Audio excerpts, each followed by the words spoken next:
पहले तो सभी को राधे राधे। तो आज फिर से आपका स्वागत है मेरे चैनल पे हिंदी क्लासेस 10 में।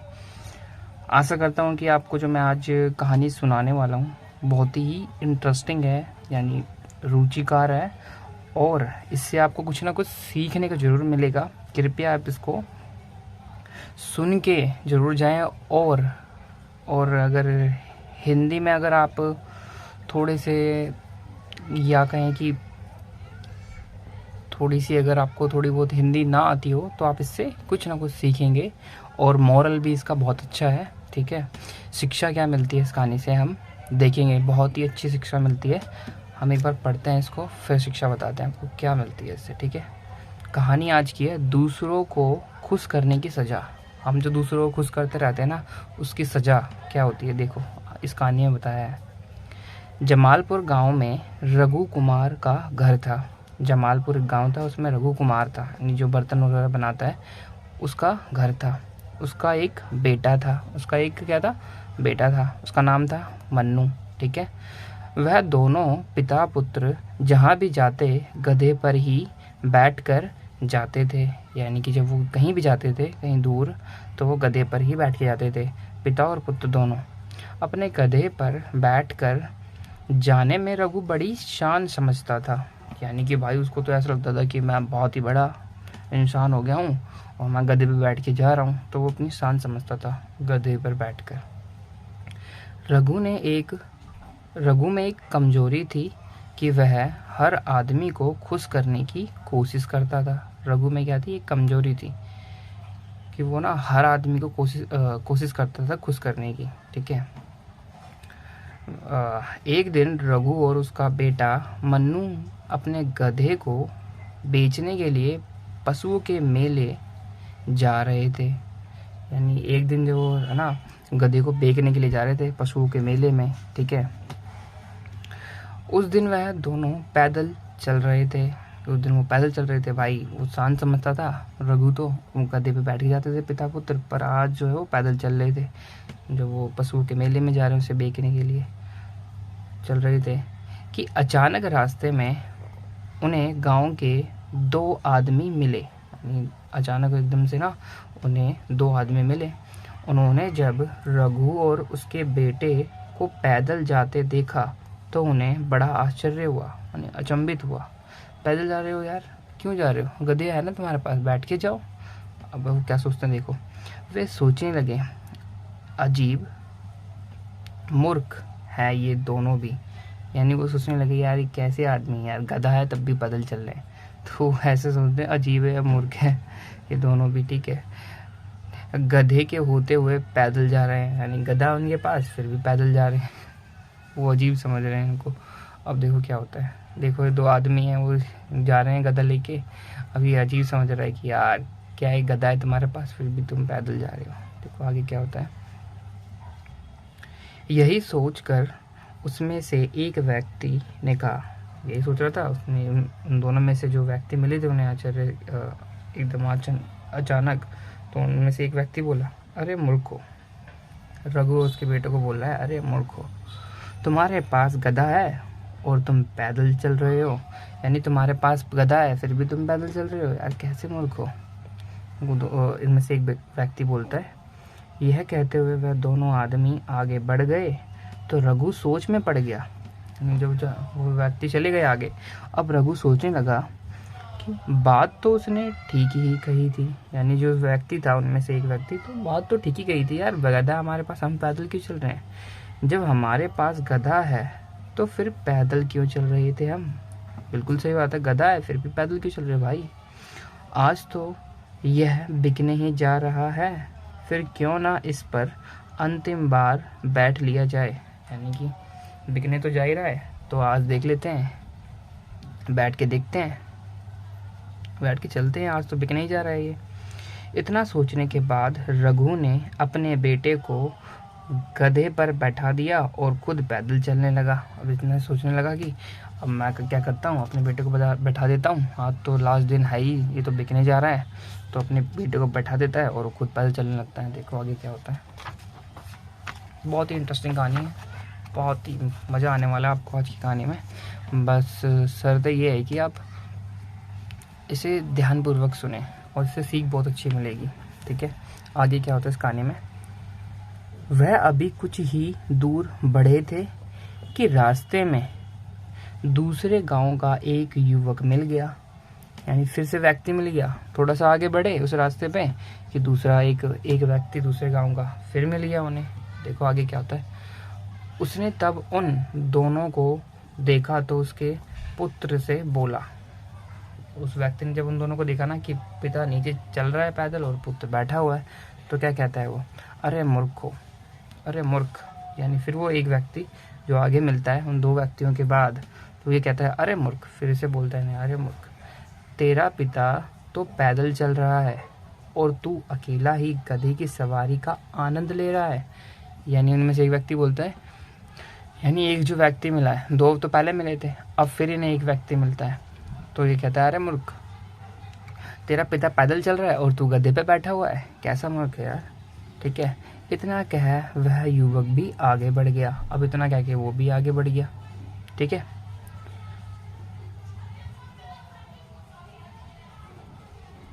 तब रघु ने सोचा, ठीक है थोड़ा डिस्टर्बेंस हो रही है बट कोई बात नहीं। तब रघु ने सोचा, अब रघु सोच रहा है बात तो उस युवक की भी ठीक थी। अब रघु सोच रहा है कि बात तो यार उस युवक की भी ठीक है कि मैं पैदल चल रहा हूँ, मेरा बेटा बैठा हुआ है। अब क्या करते हैं, देखते हैं आगे। अंत है वह भी उस गधे पर सवार हो गया। अब क्या हुआ, हम दोनों जो है कि गधे पर ना दोनों बैठ गए। उसने उस युवक की भी बात मान ली, यार बैठ जाते हैं, क्या होता है, गधा ही तो है, ठीक है उठा लेगा बोझ। तो आगे देखते हैं। वह दोनों गधे की सवारी का आनंद लेते हुए जा रहे थे कि सहसा, यानी कि एकदम से रास्ते में उन्हें एक किसान मिल गया। सहसा, सहसा का मतलब एकदम से, बिल्कुल ही समीप आ गया रास्ते में ना, एकदम से ही रास्ते में उन्हें एक किसान मिल गया। फिर वो आगे बढ़े, तो फिर सवारी का आनंद लेते हुए फिर आगे बढ़ रहे थे। ये तीसरी बार हो रहा है कि आगे बढ़ रहे थे, फिर उन्हें एक किसान मिल गया। किसान बड़ा रहम दिल था। अब किसान का जो दिल था वो रहम था, यानी किसी से भी ना रहम कर, मतलब किसी को भी देखता ना कि कष्ट में, तो उस पर रहम आ जाती थी उसे। तो वो रहम दिल का था किसान। वह दूसरों के दुख की कल्पना मात्र से ही चिंतित हो उठता था, यानी कि दूसरों को जो दुख हो रहा है ना उसकी कल्पना से ही वो भाई चिंतित हो जाता था। देखो अब क्या होता है, किसान क्या देता है इनको, क्या बोलता है। देखो ये किसान है और ये दोनों बैठ के जा रहे हैं। देखो क्या होता है। जब उसने गधे पर दो दो आदमियों को बैठे देखा तो उस किसान को गधे पर दया आ गई। यानी कि जब उसने गधे पर दो दो आदमियों को बैठे देखा तो उस किसान को गधे पर दया आ गई। भाई वो रहम दिल का था, दोनों एकदम लदे पड़े थे गधे पे, उस पर रहम आ गई उसको। वह रघु से बोला अरे दुष्टों। वह रघु से बोला, उसके ये ना मन्नू है इसका बेटा, अब ये रघु है, तो वह रघु से बोला, ठीक है कौन, ये व्यक्ति किसान, तुम दोनों बड़े निर्दयी हो, यानी तुम्हारे पे कोई हृदय नहीं है, ठीक है तुम किसी पे दया नहीं दिखाते हो। तुम एकदम से क्या कर रहे हो, गधे पे बैठ के जा रहे हो, उसको जो दर्द हो रहा है वो तुम देख नहीं पा रहे हो, तो एकदम तुम दोनों बड़े ही निर्दयी हो। ठीक है, गधा तुम्हारे बोझ से मरा जा रहा है और तुम खुश हो रहे हो। यानी कि गधा जो है तुम्हारे बोझ से, यानी उसे भारी लग रहा है, वो मरा जा रहा है, फिर भी तुम बहुत खुश हो। अगर तुम दोनों उसे उठाकर अपने कंधे पर ले जाओ तो तुम्हें उसके कष्ट का पता चलेगा। यानी कि अगर तुम उसको कंधे बैठाओगे ना अपने, तब उसको तुमको पता चलेगा कि उसको कैसा दर्द हो रहा था। ठीक है, ये कहता हुआ किसान भी अपनी राह चला गया। ठीक है, यानी कि ये कहता हुआ किसान भी अपनी राह चला गया, यानी अपने रास्ते पे आगे चला गया। ठीक है, उसने भी एक बताया कि तुम बहुत निर्दयी हो, तुम गधे पे बोझ डाल रहे हो ज़्यादा, तो उस पर वो मरा जा रहा है, फिर भी तुम बैठे हुए तुम बहुत खुश हो।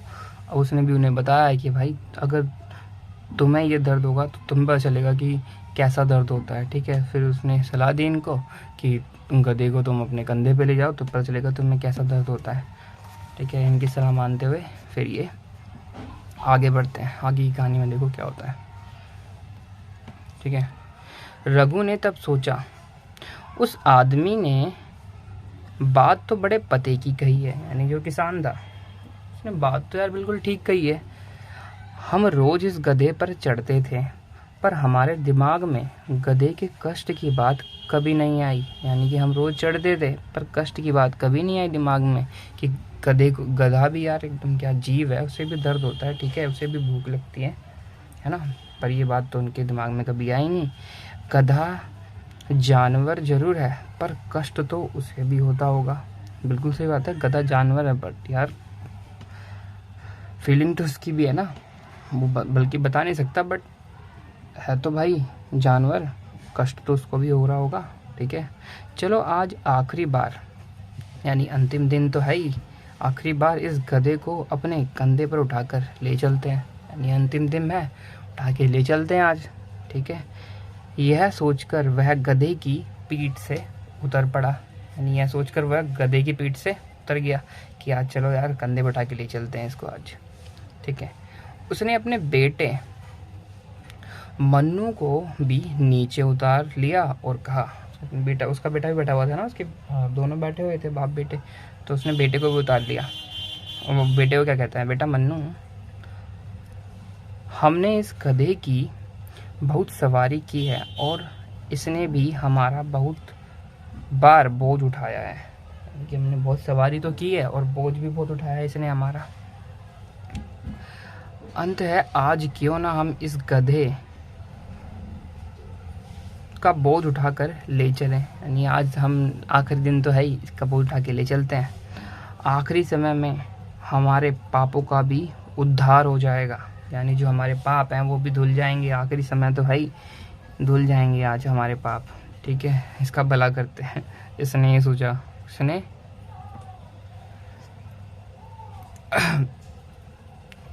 ठीक है, आगे बढ़ते हैं। साथ ही यह भी दूसरे के यहाँ जाकर हमारी बुराई तो नहीं करेगा। वो भाई जानवर है, वो कैसे बुराई करेगा। ठीक है, उन्होंने ये सोचा कि साथ ही वो कहीं और किसी के पास जाएगा तो वहाँ पे जाके हमारी एटलीस्ट बुराई तो नहीं करेगा ना। ठीक है, तुमने सच कहा पिताजी। ठीक है, ये अपने मन्नू कह रहा है, तुमने सच कहा पिताजी, जानवर हो या पक्षी, आत्मा सब में होती है। बिल्कुल सही बात है, जानवर हो या पक्षी, आत्मा तो सब में होती है। दुख हर कोई महसूस करता है, दुख हर कोई महसूस करता है। ठीक है, हमारे चढ़ने से उसको भी दुख पहुंचता होगा, इसलिए आज इस गधे का भी मन हम प्रसन्न कर दे ताकि दूसरों के यहाँ जाकर हमारी बड़ाई यानी कि प्रशंसा भी तो करेगा। ठीक है, बड़ाई का मतलब प्रशंसा, यानी कि दूसरों के यहाँ जब जाएगा तो वहाँ पे जाके हमारी प्रशंसा तो करेगा ना। आज इसका भी हम भला कर देते हैं, मनु ने कहा। तब पिता पुत्र ने मिलकर अपनी लाठी में उस गधे की चारों टांगे 2 कपड़ों से बांध ली। ठीक है, यानी क्या किया उसने, अब गधे की जो चारों टांगे 2 कपड़ों से बांध कर लाठी में बांध दी। फिर दोनों पिता पुत्र उसको अपने कंधे पर उठाकर आगे को चल दिए, जैसे कि ये दिखाया गया है चित्र में आपको, देखो। ठीक है, क्या करा, दोनों पिता पुत्र ने इसका भला करने की कोशिश करी, बट आगे क्या होता है देखना। इन्होंने क्या करा, इसके टांगों में 4 टांगे 2 कपड़े बांध के लाठी पे टांग दिया। अब देखो क्या होता है, इसे पीड़ा होती है या प्रशंसा। ठीक है, गांव के उस रास्ते में एक नदी पड़ती थी जिस पर कुछ ही पहले एक नया पुल बना था। यानी कि गांव के जिस रास्ते पे जो मेले में जा रहे थे, ठीक है, पशु के मेले में जा रहे थे, उस रास्ते पे ना एक नदी बनी थी हाल फिलहाल में। ठीक है, पुल बना था। तो देखो उस रास्ते पे एक पुल बना था हाल फिलहाल में, उसी पर से ले जा रहे थे।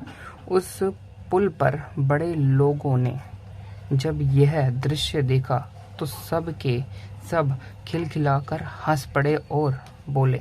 अब जब जो ये लोग थे ना, उन्होंने इनको देखा ऐसे करते ले जाते हुए गधे को, तो एकदम खिलखिला के हंसने लगे। देखो क्या क्या कह रहे हैं वो लोग, ये दोनों भी कितने मूर्ख हैं। अब ये दोनों पिता पुत्र कह रहे हैं ये दोनों भी कितने मूर्ख हैं, गधे का बोझ उठाकर ले जा रहे हैं। गधे को उठा के ले जा रहे हैं। भाई उठा के कौन ले जाता है, सब तो चला के ले जाते हैं गधे को, या छोड़ देते हैं कहीं ना कहीं, ठीक है। लोगों की एकाएक हंसी सुनकर वह गधा एकदम से उछल पड़ा। यानी उसको लोग जब हंस रहे थे इनके ऊपर, देखो कैसे मूर्ख हैं, गधे को भी अपने कंधे पर उठा के ले जा रहे हैं, तो वो एकदम हंस रहे थे खिलखिला के। अब जब जैसे ही वो हंस रहे थे, वैसे ही वो एकदम से उछल पड़ा। कौन? गधा। क्या होता है देखो, पुल पे से वो उछल पड़ा, जिससे उसके पैरों में बंधे कपड़े एकाएक खुल गए और वह नदी में जा गिरा और मर गया। देखो कितनी ही शर्मनाक बात है कि लोग हंस रहे थे, अब जो कि है गधा उनकी जो हंसी सुनकर उछल पड़ा, और क्या करें, कपड़ा तो सही से बांधा नहीं था, अब वो क्या करा, नदी में जा गिर पड़ा और ख़त्म हो गया। ठीक है, देखो अब क्या होता है, जैसे गिरा हुआ जैसे कि, ठीक है। रघु और मन्नू अपना गधा खोकर हताश व दुखी मन से अपने घर लौट गए। हताश यानी एकदम दुखी मन ही होता है, हताश भी, कि मैंने ऐसा क्यों कर दिया, हताश हो गए एकदम डिप्रेशन टाइप में, ठीक है। रघु और मन्नू अपना गधा खोकर हताश व दुखी मन से अपने घर लौट गए। अब वो क्या करें, दुखी तो थे ही, गधा भी चला गया, उन्हें बेका भी नहीं, पैसे भी नहीं मिले, अब वो अपने घर लौट गए। अब इससे हमें शिक्षा क्या मिलती है, मॉरल क्या है स्टोरी का आज की कहानी का, तो ये कह रहा है यह दुनिया है, यानी कि ये जो है ये कि दुनिया है जहाँ पे हम रह रहे हैं, एक दुनिया है बहुत बड़ी, ठीक है, जहाँ कोई आदमी हर आदमी को खुश नहीं कर सकता। बिल्कुल ही सही बात है कि हर आदमी या कोई आदमी हर आदमी को खुश नहीं कर सकता। आप भी, ठीक है, आप भी ज़्यादा किसी लोगों को खुश नहीं कर सकते। हाँ, कुछ लोगों को कर सकते हो, पर ज़्यादा लोगों को खुश नहीं कर सकते, ठीक है, और करना भी नहीं चाहिए, ठीक है। आगे देखो, इस कहानी का मॉरल बिल्कुल स्पष्टता से समझाया गया है। इसलिए जो भी काम करो अपनी बुद्धि से सोच समझ कर करो। जो भी काम करना है अपनी इंटेलिजेंसी के साथ करें, सोच समझ के करें, ठीक है, अपनी दिमाग का प्रयोग करें, सोच समझ के करें जो भी काम करें। दूसरों के कहने पर ना करो, वरना सिवाय नुकसान के और कोई लाभ नहीं मिलेगा, ठीक है। दूसरों के कहने पर कुछ ना करो, बल्कि अपने जो दिमाग में आ रहा है आपको उस पर निरंतर प्रयास करते रहो, ठीक है, सिवाय दूसरों के, है ना, कहने पे कोई काम करो, उससे कोई लाभ नहीं मिलेगा, नुकसान ही मिलेगा, ठीक है। आज की स्टोरी का यही था मॉरल। बाकी आपको अगर पसंद आए तो लाइक एंड सब्सक्राइब, कमेंट में ज़रूर बताएं कि इस कहानी का और क्या मॉरल हो सकता है, ठीक है, और आप इससे और क्या नई चीज़ सीखे हैं आज की कहानी में। अगर आपने ये कहानी पहले भी पढ़ी है तो अपना नाम कमेंट में ज़रूर लिखें, ठीक है। और चैनल पे अगर नए हैं तो चैनल को सब्सक्राइब कर लें, और बेल आइकन का जो बटन है रेड वाला उसको ज़रूर प्रेस कर लें, ताकि जो भी मैं वीडियोज़ बनाऊँ वो आपके पास टाइम टू टाइम पहुंच जाए। तो फिर से अंत में राधे राधे, फिर मिलते हैं अगली वीडियो में, तब तक के लिए बाय, टेक केयर।